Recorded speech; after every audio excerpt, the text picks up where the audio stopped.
We are now here in the third year.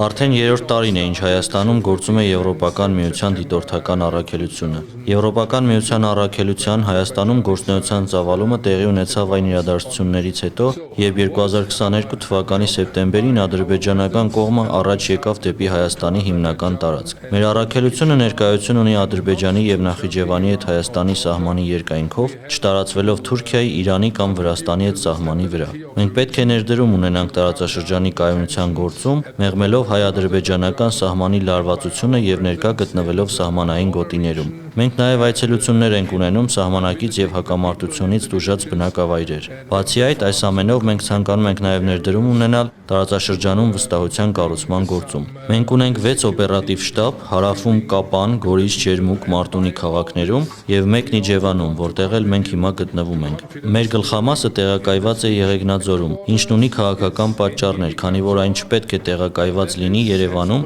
որովհետև մենք այստեղ ունենք անկողմնակալ դերակատարում։